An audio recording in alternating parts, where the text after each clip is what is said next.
The house was always too quiet. At least that's how Eric Menendez remembered it. Growing up in the sprawling mansion in Beverly Hills, surrounded by manicured lawns, marble floors, and rooms filled with expensive furniture, there was an eerie stillness that never seemed to break. His family was perfect on the outside. His father, Jose Menendez, a successful executive, and his mother, Kitty, a polished socialite. Together, they were the image of wealth and success. But beneath the surface, Eric always felt something darker, something that lingered just out of sight. He often lay awake at night, staring at the shadows cast by the moonlight filtering through the blinds, listening to the silence. Lyle, his older brother, was the only person who understood. They were different from other kids at their prestigious school, where their classmates came from similarly wealthy families, but none of them seemed to carry the same weight that Eric and Lyle did. Their parents were distant, and yet suffocating all at once. Jose's expectations were relentless. He demanded perfection from both of his sons. Anything less was unacceptable. But it wasn't just the academic or athletic pressure that got to Eric. It was the feeling that he was always being watched, judged, as though he were some project his father could mold into his image. Lyle, already tougher and more rebellious, seemed to shrug it off, but Eric, he always felt like he was walking on eggshells, like something was always just wrong.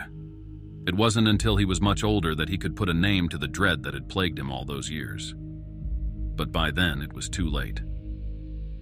The summer of 1986 was hot. The heat clung to the air, thick and oppressive, making everything feel slower, heavier. Eric had just turned 16, and Lyle was a year away from graduating high school. They spent their days in the pool, riding their bikes, doing anything to escape the looming presence of their parents. Yet no matter how far they tried to run, something always pulled them back to the house where secrets festered. That summer was different, though. Eric could feel it. His parents' arguments, once confined to whispers behind closed doors, were becoming louder, more frequent. Jose's temper, usually kept in check by his carefully maintained public image, began to surface more openly. And Kitty? She was slipping deeper into herself, withdrawing from the boys, from the world. Her once perfect facade was cracking, and beneath it, Eric sensed a kind of fear he didn't yet understand.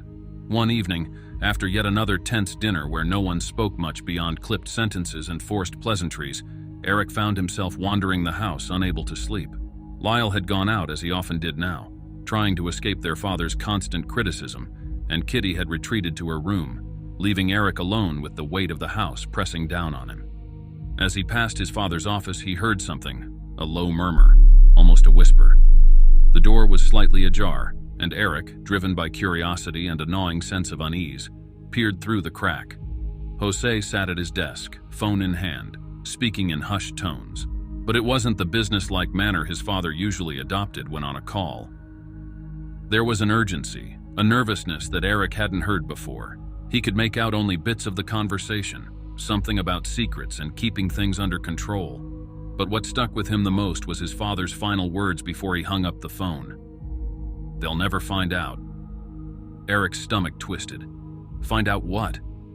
He backed away from the door, his heart racing. His father's words echoed in his mind as he made his way back to his room. There was something Jose was hiding, something that lay beneath the surface of their perfect life. The next morning, Eric tried to bring it up with Lyle.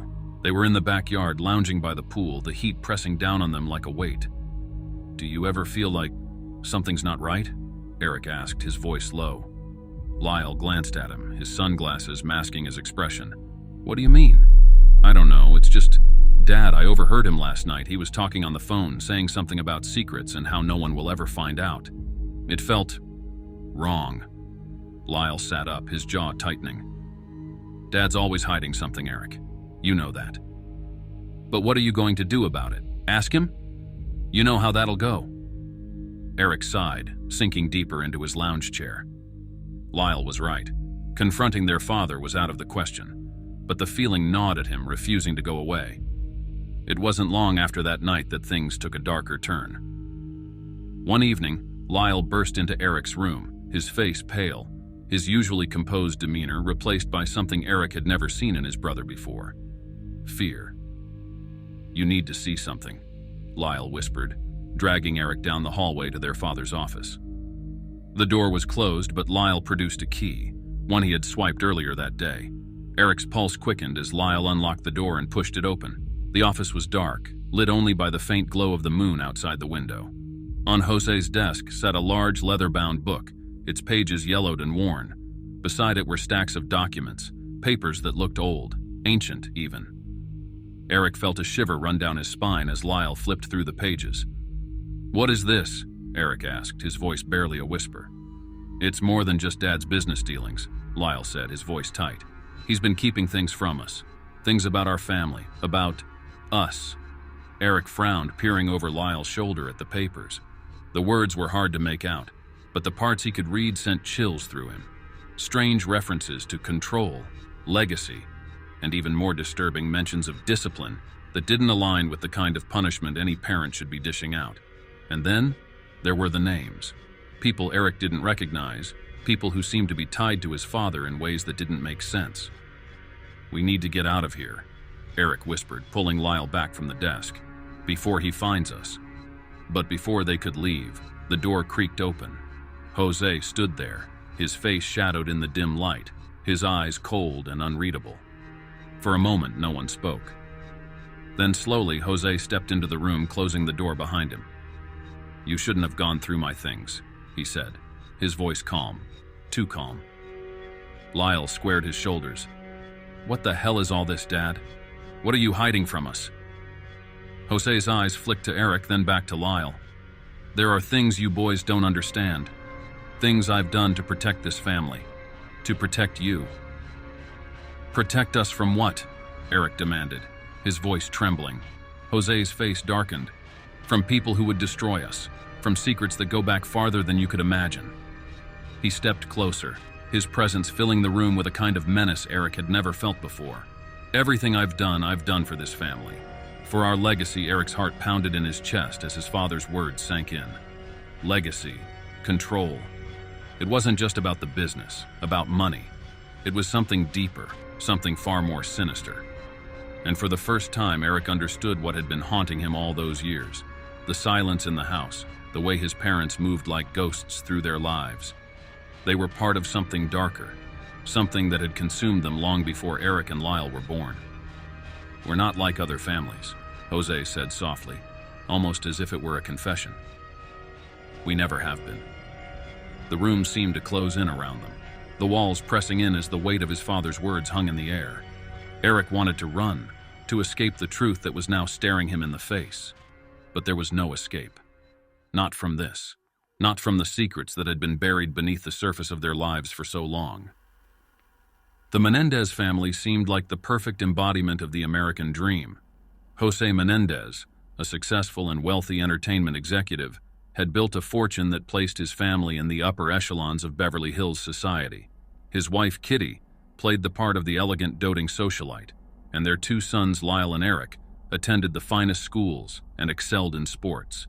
They lived in a sprawling mansion with lush gardens and marble floors that gleamed beneath crystal chandeliers.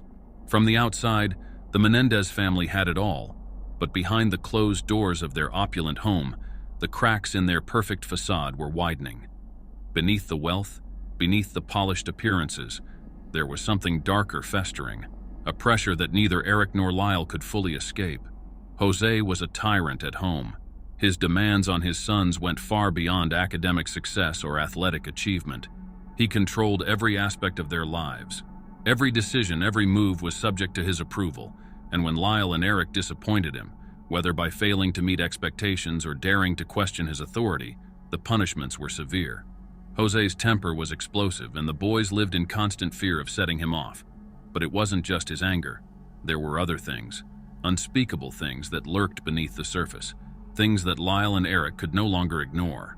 August 20th, 1989, had started like any other blistering summer day in Beverly Hills.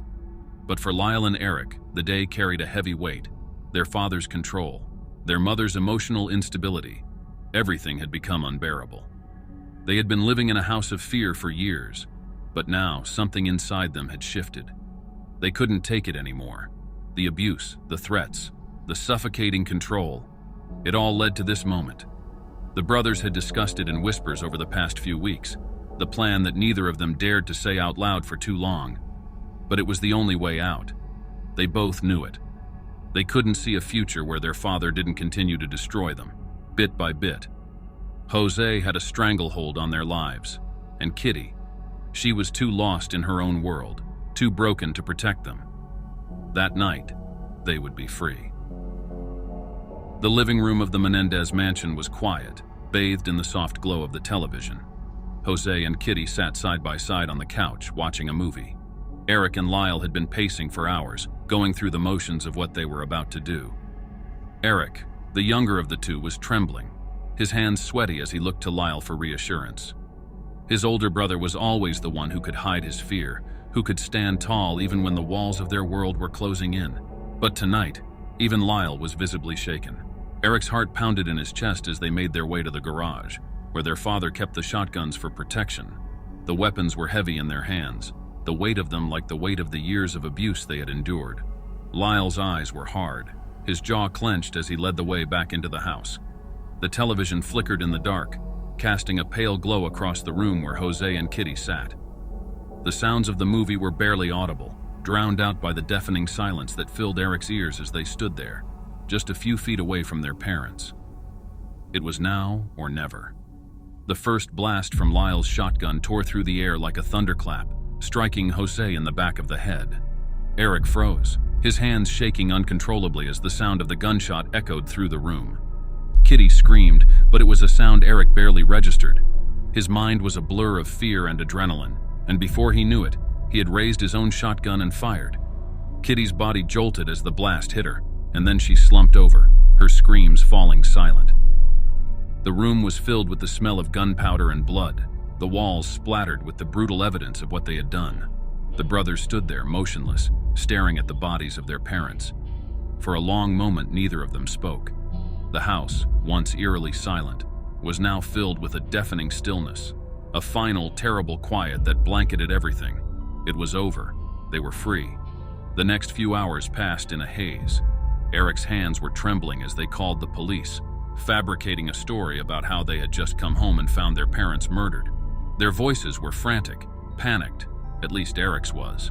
Lyle was more controlled, as if he had already accepted what they had done, as if he had convinced himself it was the only way. When the police arrived, the brothers put on the performance of their lives.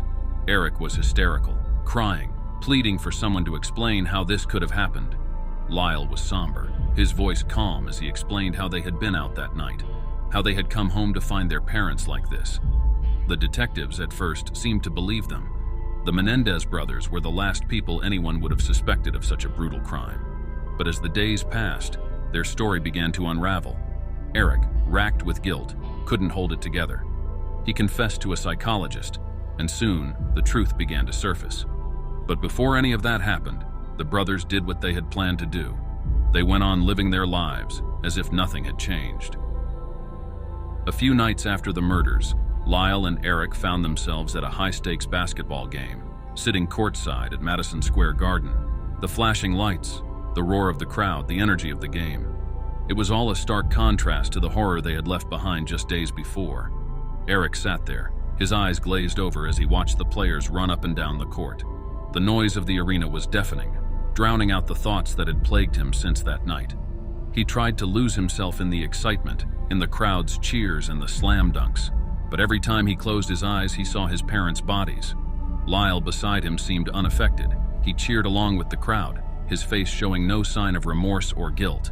If anyone had looked at the Menendez brothers that night, they would have seen two young men enjoying their wealth, their freedom, and the perks of their privileged lives. But beneath the surface, Eric was unraveling.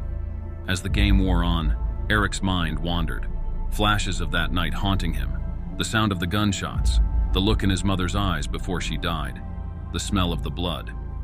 He clenched his fists, his knuckles white, trying to push the memories down, trying to forget. But he couldn't. And as the final buzzer sounded signaling the end of the game, Eric realized that no matter how far they ran, no matter how much they tried to cover it up, the weight of what they had done would follow them. Lyle may have been able to bury his guilt, but Eric couldn't escape it. The brothers stood and joined the cheering crowd, blending in with the sea of excited fans. But as they walked out of the arena, Eric felt the walls closing in on him. The freedom they had killed for, the freedom they thought they would gain, it was a lie. The real prison wasn't in their father's control. It was in their minds, and it was one they would never escape.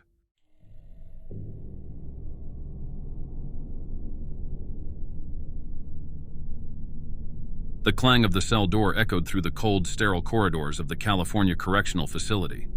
Eric Menendez, now in his 30s, sat on the edge of his narrow cot, staring at the gray concrete wall in front of him. The years behind bars had hardened him in some ways, but in others, he was still the terrified boy who had stood over his parents' bodies that August night in 1989. No amount of time, no sentence, no forced solitude had erased the memory of the murders. Eric could still see his father's lifeless eyes staring back at him, frozen in the moment of his violent death.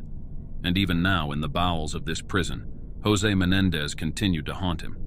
It had been decades since Eric and Lyle had committed the unthinkable.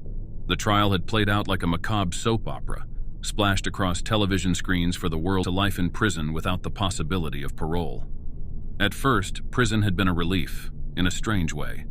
It was the first time in their lives that Jose Menendez no longer loomed over them, no longer dictated their every move, no longer held the power to punish them. They were finally free from the man who had ruled their lives with an iron fist, or so they thought. The first time Eric saw his father in prison, he chalked it up to the stress, the isolation, the trauma of reliving everything during the trial. He had been in his cell late at night, trying to sleep when he felt something. A presence. It was subtle at first, just a feeling of being watched. The hairs on the back of his neck prickled, and when he opened his eyes, his breath caught in his throat. Standing at the foot of his bed, bathed in the dim light of the cell, was Jose Menendez. Eric blinked, thinking it was a trick of the light, that his mind was playing games with him. But when he sat up, the figure didn't disappear. His father's face was just as he remembered it, stern, cold, with that piercing gaze that had always made Eric feel small, powerless. Eric's heart pounded in his chest as he stared at the apparition. He wanted to scream, to call for help, but no sound came out. He was frozen, just as he had been so many times in his childhood when his father's wrath had descended upon him. "You thought you could escape me?" Jose's voice was low, guttural, like a growl from the depths of Eric's nightmares. Eric's hands shook as he tried to find his voice. You're dead. You can't hurt me anymore." But the figure of his father only smiled, a cruel, knowing smile that sent a chill through Eric's entire body. "You will never be free of me," Jose whispered. "Not in here, not anywhere." And then, just as quickly as he had appeared, Jose vanished, leaving Eric alone in the suffocating darkness of his cell. For weeks, Eric convinced himself it was a hallucination, a figment of his guilt-ridden imagination. The weight of what he and Lyle had done, the murders, the lies, the years of abuse, was bound to take its toll. Prison was already a punishment for his mind, even more than his body.